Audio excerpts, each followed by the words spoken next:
नमस्कार। Times now Bharat के digital platform में आपका स्वागत है। आज लेट्स डिकोड में डिकोड करेंगे हम प्रियंका गांधी के 2 दिवसीय असम दौरे को, और इसीलिए आज मेरे साथ मेरी सहयोगी अनामिका है। अनामिका, आपका स्वागत है लेट्स डिकोड में। और 2 दिन के असम दौरे में क्या कांग्रेस पार्टी ने पाया? क्या प्रियंका का असम आना दौरा कांग्रेस को एक नया बूस्ट देगा? क्या कार्यकर्ताओं में एक नई ऊर्जा आएगी? अनामिका, पहले ये बताइए कि जो पूरा शेड्यूल रहा, क्योंकि वो इंटरनल मीटिंग रही, जिला अध्यक्षों की बैठक, पहले मां कामाख्या का दर्शन प्रियंका गांधी ने किया, लेकिन क्या इन चीजों से कोई फायदा कांग्रेस को होता हुआ दिख रहा है? क्या लग रहा है? देखिए, अगर गुवाहाटी की अगर बात करें, कोई भी बड़े नेता अगर आए तो कामाख्या का दर्शन करता है, लेकिन हम साफ साफ ये भी कहना चाहेंगे कि उनका कामाख्या के दर्शन को लेके भी काफी सारा सवाल उठा है, उनके फैमिली बैकग्राउंड को लेके भी काफी सारा बात उठा है। बीजेपी के जो एमएलएज है उन्होंने काफी सवाल उठाए इस पे, क्या वो जो राजनीति कर रहे हैं, इनकी जो फैमिली बैकग्राउंड है, वो सारी चीजें कामाख्या दर्शन से सारी चीजों से मेल खाती है कि नहीं। और रही बात राजनीति की, आज उनका 2 दिन का दौरा है। आज वो बहुत सारे मीटिंग किए हैं और पहले वो राजीव भवन में आए। राजीव भवन में आके उनकी जो स्थानीय बीएलओज है और वहाँ की जो कार्यकर्ता है उनसे बातचीत की है। काफी देर तक बात चली, लगभग 3 घंटे तक बातचीत चली है। कैसे, कौन जगह से, कौन सी स्थान से टिकट दिया जाएगा, बेसिकली वो सारी चीजें किया गया। उसके बाद यहाँ की जो डिस्ट्रिक्ट कांग्रेस ऑफिस है वहाँ पे बात किया गया है, मीटिंग हुई है। लगातार हम लोगों ने फिर देखा है 2 घंटे की और मीटिंग चला है और उसमें बहुत सारे ज्ञानी मानी व्यक्ति भी आए थे और भी पार्टी मेंबर्स भी थे। लेकिन हम आपको ये कहना चाहेंगे कि ये सारी मीटिंग के बाद क्या कांग्रेस सत्ते पे आएगा, ये सबसे बड़ा सवाल है। और उसी के कांग्रेस कोशिश भी उसी तरफ कर रही है। जो मां कामाख्या के मंदिर में प्रियंका गांधी जब दर्शन करने के लिए गई तो लगभग 40 मिनट तक वो अंदर रही, और उस समय एक वीडियो बड़ा दिलचस्प था जिसमें एक अघोरी कहे, एक बाबा कहे, जो वहां मां कामाख्या मंदिर के परिसर में थे, उन्होंने आशीर्वाद दिया और उन्होंने ये भी कहा कि आप प्रधानमंत्री बने। मुस्कुराते हुए प्रियंका गांधी वहां से निकल गई। ये वाकया भी हमने देखा। अंदर वो जाप करती रही। उस पंडित से भी हमने बातचीत की। उन्होंने कहा कि अमूमन मां कामाख्या के मंदिर जब कोई व्यक्ति आता है तो जो भी पूजा पाठ होती है, जो गर्भगृह में जाकर जो वहां मंत्र उच्चारण किए जाते हैं, वो तमाम चीजें आज प्रियंका गांधी ने की। एक चार्जशीट जो है वो भी आज कांग्रेस की तरफ से ये चार्जशीट भी जारी किया गया, जिसमें 20 पॉइंट है जिससे सरकार को घेरने की कोशिश की जा रही है। और ये कांग्रेस का दावा है कि ये तमाम जो चार्जशीट है वो असम की जनता को ध्यान में रखते हुए, उनकी परेशानियां जो है, जो तमाम करप्शन के चार्जेस हैं मौजूदा सरकार पे, उसको लेकर के ये चार्जशीट तैयार किया गया है। जैसे ये देखिए, हम आपको पहले भी कहा है और आज भी कह रहे हैं, यहाँ की जो मिनिस्टर है पीयूष हजारिका, जो वेलफेयर और सोशल जस्टिस की मिनिस्टर है, उन्होंने साफ साफ ये कहा है कि प्रियंका गांधी यहाँ पे कहीं बार आ जाए, लेकिन जो ऑपरेशन की जगह है वहाँ पे भी बीजेपी का सत्ता आएगा। और सिर्फ ऐसे कुछ कुछ जगह है जो डोमिनेटिंग एरिया है, माइनॉरिटी डोमिनेटिंग एरिया है, वो जगह पे वो अपने स्थान देख सकते हैं। और रही बात वोट की, अगर करें, देख लीजिए आपके 40 और 40-60 के रेशियो में बटा हुआ है, तो ये भी सबसे बड़ा एक मुद्दा है। मुस्लिम जो एरिया है, माइनॉरिटी जो एरिया है, उस जगह को लेके बीजेपी बोल रहे कि हमें वो सीट चाहिए नहीं, वो आप ले लीजिए। लेकिन बाकी जो जगह आप देखेंगे, उस जगह पे बीजेपी अपने जो स्थान है, अपनी जो पकड़ है, वो पकड़ को वो मजबूत करके रखे। और हाल ही में हम ये भी कहना चाहेंगे, उनके काफी ज्यादा, कांग्रेस के काफी ज्यादा घनिष्ठ मेंबर, काफी पुराने मेंबर जो 3 दशक से काम करता है उनके साथ, वो हाल ही में वो अपना दल छोड़ के भाजपा को ज्वाइन कर रहे हैं। ऐसे वक्त में जब प्रियंका गांधी का दौरा यहाँ पहले से प्रस्तावित था, 18 तारीख को पहले प्रियंका आने वाली थी, 18 और 19 का पहले शेड्यूल किया गया था, उसके बाद एक दिन आगे बढ़ा दिया गया। बहुत डैमेज कंट्रोल की कोशिश कांग्रेस के अंदर भी की गई। ये इंटरनल जानकारी भी निकल कर आई कि उनको मान मनोवल भी किया गया। नेता उनसे मिलने गए, उन्हें बोला कि आपको जो पद चाहिए, जिस तरह से भी हम आपको अपने साथ पार्टी में रख सकते हैं, और आप एक पिलर है कांग्रेस पार्टी के लिए, क्योंकि एक मजबूत कार्यकर्ता के तौर पर उनकी पहचान रही है। तो ये एक बड़ा नुकसान कांग्रेस पार्टी को लगता हुआ दिख रहा है। हालांकि स्क्रीनिंग कमेटी की इंचार्ज पहली बार कोई गांधी परिवार की तरफ से हुआ है, और एक बड़ी चुनौती भी है ये प्रियंका गांधी के लिए कि किस तरह से वो कैंडिडेट का सिलेक्शन करेगी, क्योंकि स्क्रीनिंग कमेटी की जो मुख्य जिम्मेदारी होती है वो टिकट सिलेक्शन में कौन उम्मीदवार होगा वो तय किया जाता है। और ये भी कहा जा रहा है कि प्रियंका गांधी अब लगातार वो असम आती रहेंगी और कई ऐसे भी मंच होंगे जहां आमने सामने वो मुख्यमंत्री के रहेंगी। तो ये भी एक हम कह सकते हैं कि कांग्रेस की तरफ से एक मास्टर स्ट्रोक जरूर खेला जा रहा है कि प्रियंका गांधी वर्सेस हेमंत बिस्वा शर्मा करने की कोशिश हो।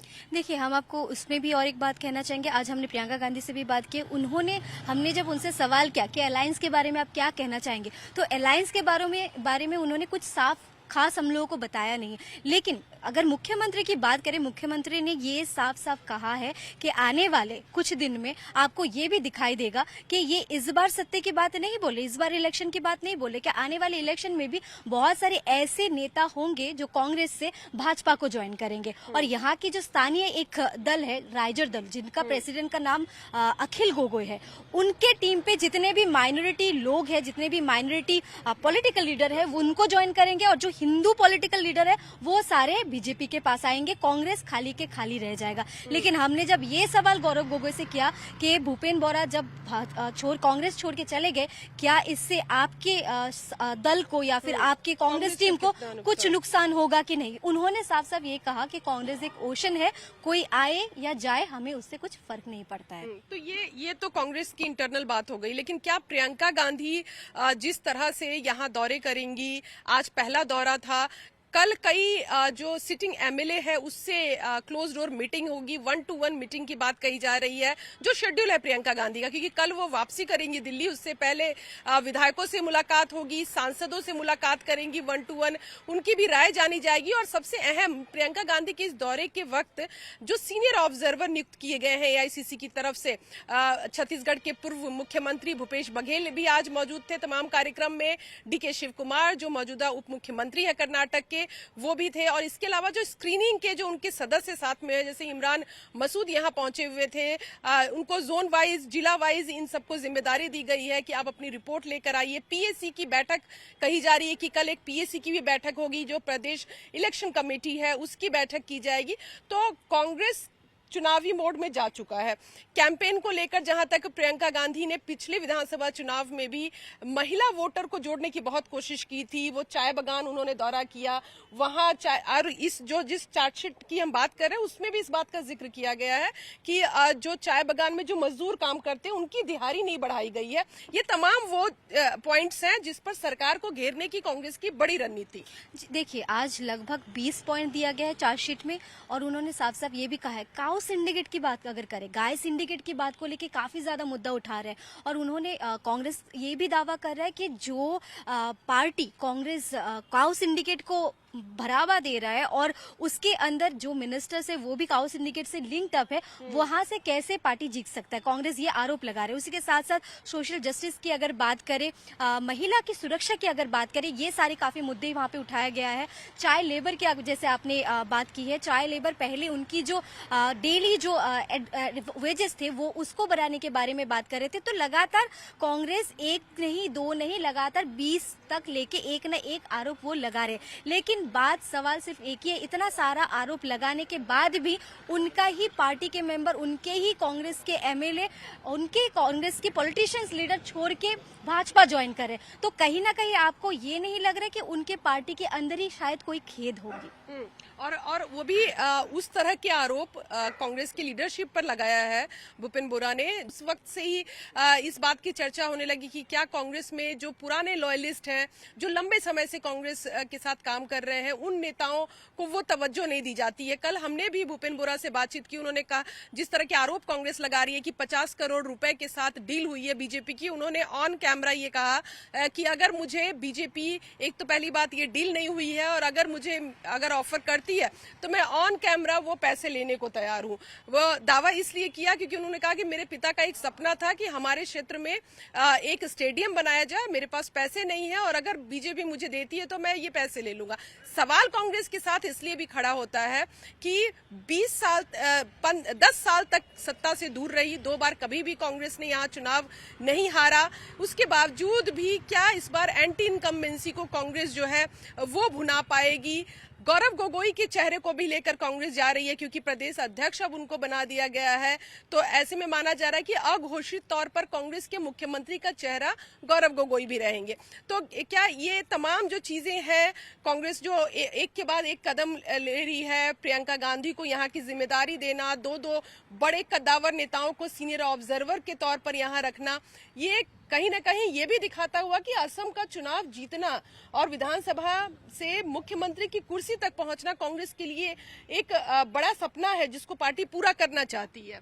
देखिए, हम आपको ये कहना चाहेंगे कि वादा और जो चल रहा है असम में, जो चल रहा है वो बड़ी बात नहीं है। सबसे बड़ी बात ये है कि इतने सारे प्लानिंग के बाद गौरव गोगोई को लोग कैसे लाइक करते हैं। उसी के साथ साथ हमको ये भी बताना चाहेंगे कि काफी सारे रैलीज उन लोगों ने ऑर्गेनाइज किया है। ऑर्गेनाइज उस टाइम पे भी दिखाई गया उनके पार्टी के अंदर की मतभेद, और काफी सारी जो वीडियोस है वो वायरल हुए हैं। और लगातार मीरा पाठक, और यहाँ की बहुत एक सीनियर जानी मानी पॉलिटिशियन लीडर है कांग्रेस की, उन्होंने भी काफी आरोप लगाया है। लेकिन ये सारी बातों को देख के भी ये लगता है कि कांग्रेस पार्टी के अंदर ही खेद है। और उसी के साथ साथ और भी अंदर की जो बात है, जैसे भूपेन बोरा की बात करें, भूपेन बोरा जब यहाँ पे आ गए, भाजपा ज्वाइन कर लिए, भाजपा ज्वाइन करने के बाद उन्होंने ये भी कहा है, कांग्रेस के पार्टी ने ये भी कहा है कि दो भाई यहाँ पे भूपेन बोरा और सीएम को बोला जा रहा है, वो एक साथ में मिल गए। और उसी के साथ साथ ये भी कहा है कि ये सीएम आए दिन बात करते थे कि कांग्रेस की टीम की जितनी भी बातें हैं वो मेरे तक पहुंचता रहता है। तो अभी भूपेन बोरा के ऊपर में भी ये आरोप लगाया जा रहा है कि सारी इन्फॉर्मेशन शायद उधर से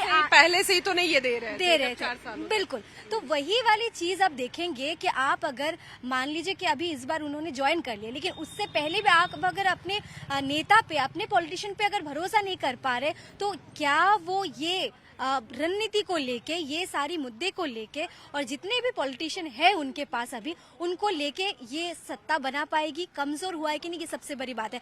और माइनॉरिटी की अगर बात करें, आपको मैंने पहले भी कहा है, अभी भी कहेंगे कि माइनॉरिटी वोट्स जो है वो कांग्रेस के पास है, लेकिन कांग्रेस के माइनॉरिटी वोट को छोड़ के कांग्रेस के पास बीजेपी की जो सत्ते की जो वोट है, जो अपर असम की अगर बात करें, मिडिल असम की अगर बात करें, वहां पे हम लोगों ने रेकी किया है, ऑन ग्राउंड रिपोर्ट्स देखा है, बहुत सारे लोगों से भी बात किया, वहां पे भाजपा सरकार आने का चांसेस बहुत ज्यादा है। मतलब हैट्रिक लगाती हुई दिख रही है बीजेपी। लेकिन कांग्रेस की अगर बात की जाए तो प्रियंका गांधी का ये 2 दिनों का दौरा, उसके बाद स्क्रीनिंग कमेटी की एक बैठक कल भी की जाएगी। हालांकि उसमें बहुत चीजें नहीं निकल कर आएगी, क्योंकि पीईसी की अभी एक से 2 बैठकें हुई है। तो एक मसौदा इस बात का तैयार किया जाएगा कि किस सीट पर कितने प्रत्याशी जो है वो चुनाव लड़ना चाहते हैं। और मेन जो काम होता है स्क्रीनिंग कमेटी का वो यही होता है कि छानबीन कमेटी जो है वो जीतने वाले उम्मीदवार, स्वच्छ छवि के उम्मीदवार और वैसे व्यक्ति जो पॉपुलर है, ग्राउंड पर सर्वे जो कांग्रेस इंटरनल करती है, उस सर्वे में किसका नाम निकल कर आता है ये देखना होगा। पिछले विधानसभा चुनाव में कहा जाता है कि कांग्रेस ने एक बड़ी गलती बदरुद्दीन अजमल की पार्टी के साथ अलायंस करके की थी, और यही वजह है कि कांग्रेस तो चुनाव हारी ही हारी, जो दूसरी अलायंस पार्टियां हैं उनकी भी स्थिति बहुत बेहतर नहीं रह पाई।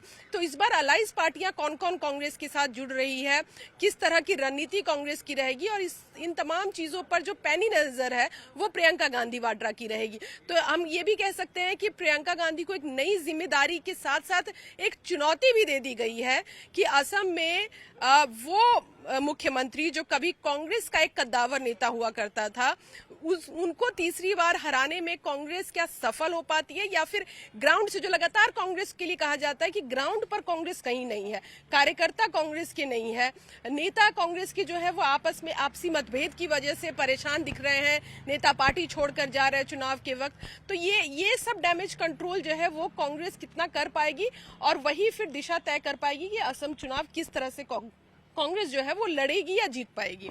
ये आपने बिल्कुल सही कहा है। और अपनी आपसी मामलों को लेके, मधवत जो होता है उसी मामले को लेके कहीं ना कहीं कांग्रेस जो है वो कमजोर होते हुए दिखाई दे रहा है। और या फिर आप ये कह सकते हैं कि जो बीजेपी की जो सत्ता है, बीजेपी की जो पॉलिटिक्स है, क्या कुछ अपने पॉलिटिक्स के सहारे जो दूसरे पार्टी है कांग्रेस के नेता को अपनी तरफ खींचने में वो सफल हो रहे हैं, ये सबसे बड़ी बात है। या फिर कांग्रेस की अगर बात करें कि अपने जो नेता है, अपने जो पार्टी के मेंबर है, उनको संभाल के नहीं रख पा रहे, बार बार उनके नेता ही हमें हमारे साथ बात करने के टाइम पे बोल रहे हैं कि ये सारी जो मुद्दा है, अंदर की बातें जो खुश नहीं है, नाखुश है वो लोग। जो टीम है, टीम के अंदर उनके साथ अच्छे से बिहेव नहीं किया जाता है, जो डिसीजन वगैरह है खुद लिया जाता है। और रकीबुल हुसैन की यहाँ पे बात मैं करना चाहूंगी। रकीबुल हुसैन यहाँ की एक काफी प्रोमिनेंट कांग्रेस लीडर है, लेकिन इनको लास्ट सत्ता में बहुत ज्यादा वोट प्राप्ति हुई है। लेकिन भूपेन बोरा का ये भी दावा है कि ये सारी चीजें उनकी वजह से हो पाया क्योंकि एआईयूडीएफ के साथ जो गठबंधन है उन्होंने तोड़ दी थी। ये सबसे बड़ी बात है। और उसी के साथ साथ हम आपको ये भी कहना चाहेंगे कि रकीबुल हुसैन की अगर बात करें तो रकीबुल हुसैन पार्टी में अभी ऐसे खड़े हुए हैं, लोगों का कहना है, पार्टी के मेंबर, दूसरे कांग्रेस पार्टी के मेंबर का कहना है कि सारी जो डिसीजन है, सारी जो मुद्दे, इंपॉर्टेंट मुद्दे जो होते हैं, उनकी डिसीजन है वो सारे रकीबुल हुसैन ही करते हैं। जस्ट गौरव गोगोई वहां पे रहते हैं, वो डिसीजन प्रॉपर्ली नहीं ले पाते। तो ये सारी चीजों को लेके भी काफी मतभेद हो रहा है कांग्रेस के अंदर ही। और ये सारी चीजें, वीडियोज भी काफी बाहर आया। एक रैली के दौरान ये भी वीडियो वायरल आया था कि गौरव गोगोई की जो सत्ता की जो ये पर्टिकुलरली रंगा नदी की जो कॉन्स्टिट्यूंसी है, वो कॉन्स्टिट्यूंसी की जो टिकट्स है वो काफी सारी ऐसे लोगों को दिया जाने की बात कर रहे थे जहां पे गौरव गोगोई या फिर रकीबुल अपने जो कैंडिडेट्स हैं उनको देना चाह रहे थे। तो ये सारे टॉपिक को लेके भी काफी मतभेद हो रहा है कांग्रेस के आपसी के अंदर। तो ये भी देखने को मिल सकता है कि जब टिकट बंटवारा जब होगा उस वक्त ये नेता कितना जो है अपने प्रोमिनेंस को बताने के लिए, अपने आधिपत्य को जमाए रखने के लिए किस तरह से टिकट बंटवारा करते हैं। क्योंकि कई बार ये देखने को मिला है कि टिकट बंटवारा सही तरीके से नहीं हुआ, सही उम्मीदवार को टिकट नहीं मिला और इसी वजह से कांग्रेस कम सीटों पर रही। तो ये आज बात हो गई प्रियंका गांधी वाड्रा के असम दौरे पर। आज लेट्स डिकोड में इतना ही। अगली बार फिर हम अपने कार्यक्रम में एक नई कहानी लेकर आएंगे और आपको इनसाइड जानकारी भी देंगे।